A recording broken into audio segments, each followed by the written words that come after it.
ये जब भी बात करती है रजब को ले आती है बीच में। पहले इसका इश्क मशूकी चली, इसके नाजायज ताल्लुकात रहे रजब के खाला के बेटे सलमान के साथ, जो कि अदालतों में और कोर्टों में इसका फैसला होना है। अभी जो वीडियो सामने आई है, जब आप दो ग्रुप आपस में लड़ रहे हैं, वहां पे आपको तो नहीं पता कि लड़ाई किस बात पे हुई है। ठीक है, इनकी आपस में वो दो लड़कियां लड़ी ना इनके साथ, तो वो दूसरे लड़े। पहले वो समझाता है जिस पे एफआईआर है कि क्या हो गया तुम लोगों को, क्या हो गया। जब गिलास चले हैं और हाथापाई हुई है, तब जाके फिर इन्होंने जो है ना मामला ज्यादा खराब हुए हैं। अच्छा। आप मुझे एक बात बताएं कि ये सारी चीजों में रजब तो अपने लाइफ पे बैठा है। रजब भट्ट जी एक के बाद एक एफआईआर, एक के बिल्कुल। बाद एक एफआईआर।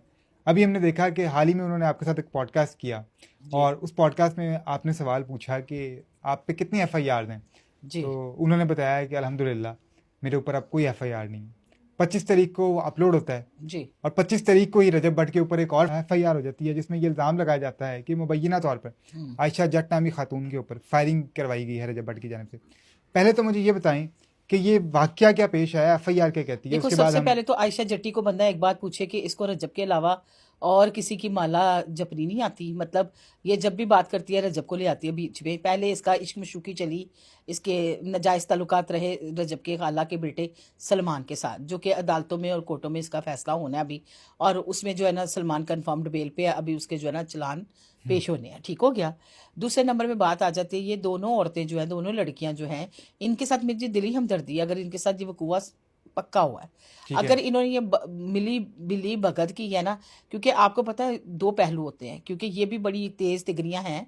मतलब ये भी टिक के नहीं बैठती कभी। आप देखिए अदालत के अंदर बंदे के वैसे ही सांस सूखे होते हैं, वो भी जज के कमरे से बाहर। तो जब ये जज के कमरे से बाहर आ रही है तो किस तरह उसके बहन को गालियां निकालते हुए आ रही है।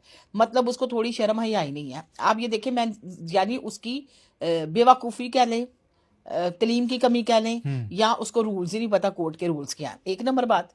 अब आ जाती है बात कि रात को 4 बजे ये कैफे में क्या कर रही थी। कहती हैं एफआईआर के मुताबिक हम नाश्ता करने गई। नहीं, नाश्ता करने 4 बजे कैफे खुल जाते हैं। मुझे आप बताएं, शायद मेरी जो है वो थोड़ी सी सोच। ये इसने एफआईआर में बोला है, इंटरव्यू से बोला है 11:30 बजे ये रात को एंटर होती है दोनों बहनें। ठीक है। और ये अक्सर ये जितनी भी कंटेंट क्रिएटर हैं या जितनी भी ये टिकटॉकर्स हैं, ये घुसके कर रही होती हैं, पार्टियां कर रही होती हैं वहां पे। अक्सर पीले बनाने वाला काम भी होता है, शीशे भी चल रहे होते हैं। और आपको भी पता है कैफो, सारे कैफों में नहीं, कुछ कैफों में ये चीजें हो रही होती हैं। अगर कैफे वालों को नहीं भी पता तो हिडन ये बैकों में चीजें डाल के पीने पिलाने वाले काम किए होते हैं इन्होंने वहां पर। बकौल इसने कहा कि 2 लड़के एंटर होते हैं और उसके साथ जो ना 2 लड़कियां भी एंटर होती हैं। अब मैं आज आपके स्टूडियो आई जी, मुझे आपने कहा मिस मेरे साथ एक पिक बना ले। ठीक है। बना ली। अब मैं बाहर जाती हूँ, मेरे साथ वकूआ हो जाता है या मेरे साथ दूसरे दिन वकूआ हो जाता है, तो डेट्स मीन आपने कराया नहीं ना कराया। ये तो अक्लमंदी की बात है। आप पब्लिक फिगर हो, आपको फैन फॉलोइंग है। रजब एक माना हुआ मेन एशिया का नंबर 1 यूट्यूबर है। उसका मसला सिर्फ पता क्या है, उसके पास फेम आ गया और पैसा आ गया। अच्छा। ये लोग उसका नाम सिर्फ रजब ही लगा देना तो अच्छे खासे व्यूज आ जाते हैं। तो फिर रजब को फंसाना, बीच में नाम लेना और इसके अंदर घसीटना। जी रजब के बंदे थे ना, तेनों बीबी तार आ गई सी घर बैठे, यानी तुमने कोई वखरा ही कनेक्शन लगाया हुआ है जो 1 मिनट में तुम्हें पता लग जाना ये रजब ने। इसने रजब को उसमें इन्वॉल्व करने की कोशिश की है। ठीक है। कि इन्होंने मशवरा किया था रजब से। मशवरे में होता है 109 दफा कोई होती 109 लगती है और उसमें कोई ऐसी बात नहीं है, वो लगी नहीं है रजब पे। ठीक हो गया। जिस पे पर्चा है, जिस पे इसने कहा है, वहां पे आपस में इनकी पहले चू चू चू चू होती है। इसकी बहन की भी बड़ी जुबान है और आयशा की भी बड़ी जुबान है। अच्छा। और उधर से वो जो दूसरी लड़कियां आई हुई थी उनकी भी जाहिर सी बात होगी। वैसे भी आपने देखा कि अब कोई किसी का लिहाज नहीं करता, चाहे छोटा हो चाहे बड़ा हो।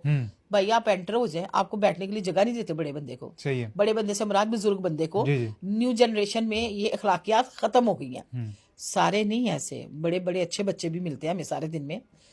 इनमें कुछ अलहदा ही मामलात है। अच्छा। इसने क्या किया है कि ये करवाना ही नहीं चाह रही थी इस पे एफआईआर रजब के ऊपर। एफआईआर करवाना ही नहीं चाह रही थी। ठीक है। लेकिन सुनने में आया कि इसके वकील ने कहा है कि होर खेलने है।